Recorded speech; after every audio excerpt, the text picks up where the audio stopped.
My name is Scout, and I am 9 years old. I live with my mom, dad, and little brother in Ayer, Massachusetts. Like most kids, I'm very curious. I decided to start my own show where I find out everything I can about everything I can think of. I call it Scout Finds Out. If you're curious too, this is the show for you. In case you haven't noticed, there's a lot happening with our government right now. A lot of it can be confusing, especially for a kid. On this episode of Scout Finds Out, I sat down with Massachusetts Congresswoman Lori Trahan to get a better understanding of the ins and outs of politics. Take a look. Welcome to the show. Thank you so much for having me, Scout. So, why did you decide to run for Congress? I ran for Congress because I really felt strongly that the country needed to go in a very different direction. I looked at Congress and there weren't enough women in Congress. There was only 19% women, and so we needed many, many more women at the table. And I ran for Congress because I have kids your age and Huck's age, and they needed we needed to ensure that they had a better future, that you have a better future. So what exactly does Congress do? Well, Congress is a lot of things. One of the things that's most important is they are part of the body that writes the laws for our country. So we debate those laws on the House floor. We have committees that we sit in, and we develop policy around areas that matter. I sit on the Education and Labor Committee. I also sit on the Armed Services Committee. And so we figure out policies, and we bring in lots of experts so that we write the right laws for our country. What is a campaign? A campaign is basically a job interview. So I knew I wanted to be the representative from this part of Massachusetts. It's called the 3rd Congressional District. And I knew I wanted to be the representative of this district because I've lived here my whole life. It's my home, and I wanted to be the voice of my friends and family and neighbors down in Washington. When you do that, you have to embark on a campaign. And a campaign is basically a job interview where you present your case to the people who get to vote, and then they either vote for you or they don't to be their representative down in Washington. I represent my hometown of Lowell, but I also represent cities like Lawrence and Haverhill and Fitchburg and Gardner and Marlborough and Hudson. And then I represent Ayer and Shirley and Groton and Dunstable and all the towns near there.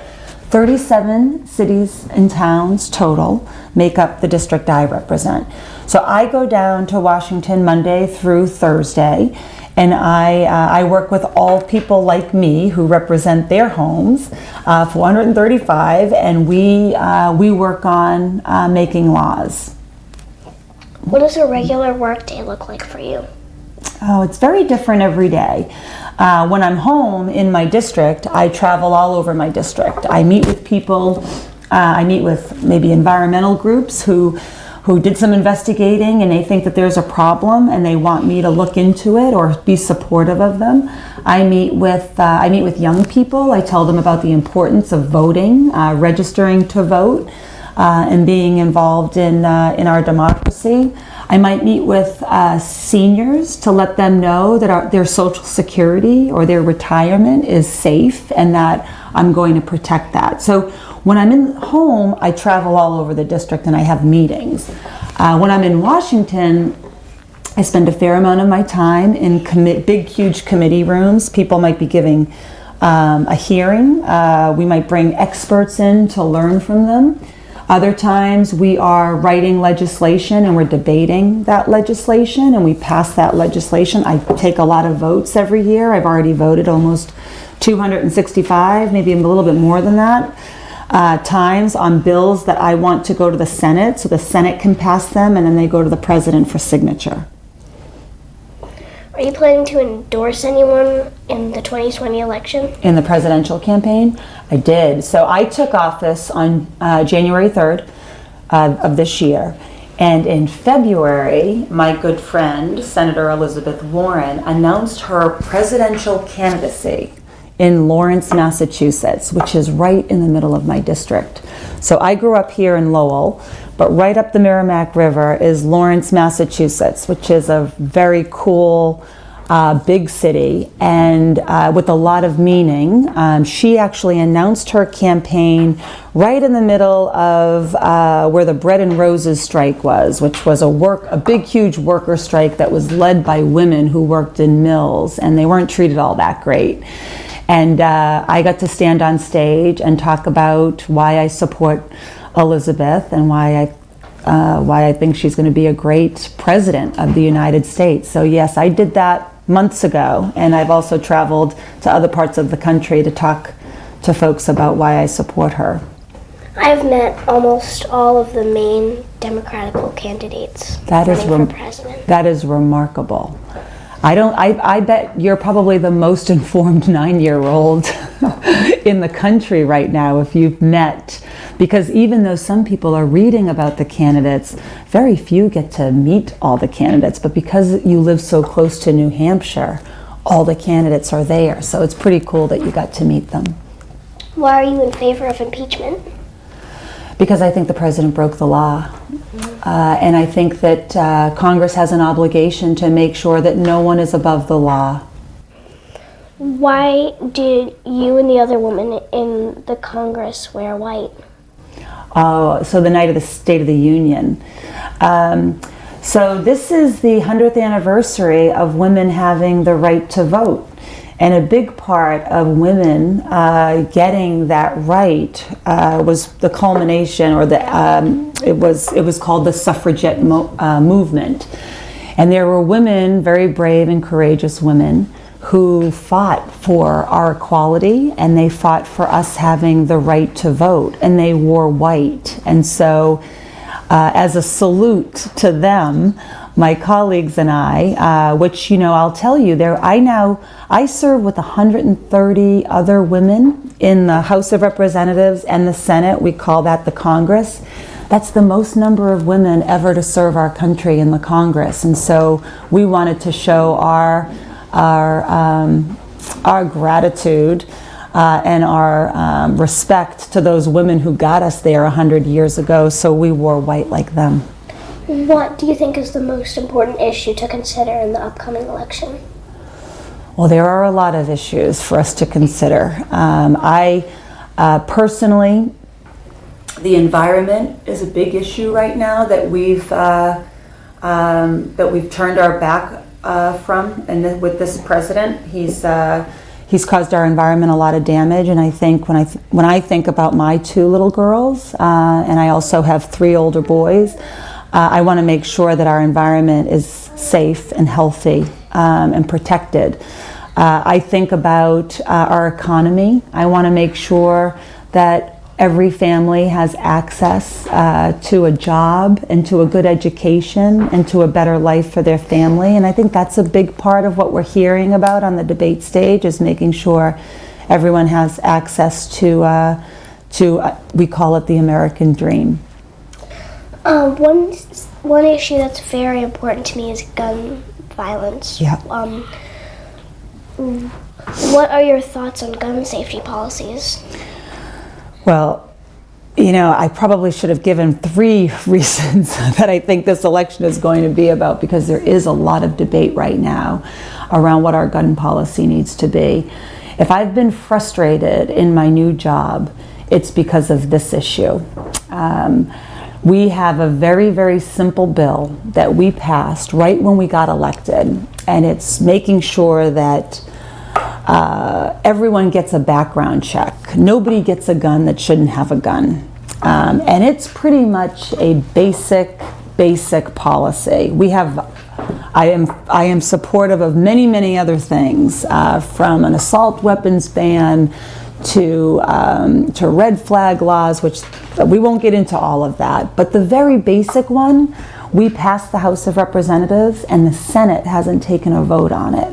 And so when I think about my kids, when I think about them going to school, when I think about my older kids who live in California and New Hampshire and in Boston, I think about their safety. And right now I can't ensure their safety because we don't have adequate gun laws. And so it's a big, huge issue that kids as young as you and kids as old as my kids are really fighting for, which is really good to see everybody, get involved in this very important debate.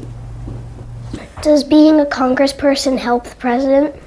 Sometimes, yeah. So many times in our history, and this is how it should work, members of Congress work with the president, and the president has a big, big team of people. They're called cabinet secretaries, and they oversee different agencies. And the way it works best is when we work together to come up with laws for our country. So, what is the name of the place where Congress people meet? Could you tell us a little bit about it? Yeah, so one of the places where we all go to meet is on the House floor. And that's when we go to vote. We're actually only all together, like everybody, a couple hours a day. And that's for us to go cast our vote. I have a card, and it's called a voting card, and I put it in a machine, and I vote yay or nay, which is yes or no, on the bill that's being presented. Other times I'm in a committee room, which is a big, big room, and they call it a dais, but we sit in rows, and I'll see not all of my colleagues, but maybe 30 or 60 of them, depending on the size of the committee. So, what is the difference between a congressperson, a senator, and a governor? So a congressperson serves they have to reapply for the job every 2 years. So I got elected in 2018. I took my oath of office on January 3rd, 2019. And in 2020, September, we don't know the date yet, but in September of 2020, which is next year, it's not that far away, I have to run for re-election to get the job again. In the Senate, and our senators are Elizabeth Warren and Ed Markey. They run every 6 years, and they don't just represent 720,000 people like me. They represent the entire Commonwealth of Massachusetts. Yes, so they run statewide, and they run every 6 years. And then a governor also runs statewide, but they don't go to Washington. They go to Boston, the capital of Massachusetts, and they work at the State House. And they work on laws specific to Massachusetts. What's the most important thing about being in Congress? Well, I think the most important thing about being in Congress is making sure that you're representing the people who sent you there. You always want to make sure that you're fighting to make the lives better for the people you're there to represent. That's why I meet with so many people when I'm here at home, to make sure that I understand their concerns, their dreams, their fears, so that can inform what I work on. What's the hardest part about your job? The hardest part is, well, there's little hard parts, like I have to leave my family every week, and I have to get on a plane, and go down to do part of my job. And so, I miss my family, I miss my little girls, and so sometimes being away from home is hard. I ran for office because I wanted to help people, and I wanted to pass laws that made the lives better for people that I care about. And right now what we're working on is very different. Right now, some of what we're having to spend our time on is this impeachment process of the president, which is a very important part of the job. In the Constitution, there are articles on what Congress needs to do. Article 1 There's Article 2 that kind of spells out what the president is supposed to do. And then there's Article 3, which lays out what the Supreme Court's supposed to do. And so every time I'm in Washington, I'm mindful of the fact that I have to defend and I have to uphold the Constitution. And that is a very important part of the job. But I wish I didn't have to do that, because I wish there was a president in the White House that didn't make us have to do that. What's the best part about your job? Best part about my job is that I get to serve my home. I get to hear what people care about, and I get to go fight for it down in Washington. And that's very rewarding. When you can help people, and when you can help people who really need help, it feels good. Thank you so much for coming on the show. Thank you so much for having me, Scout. Will you stay in touch? Of course. Terrific. Well, that's today on Scout Finds Out. Bye.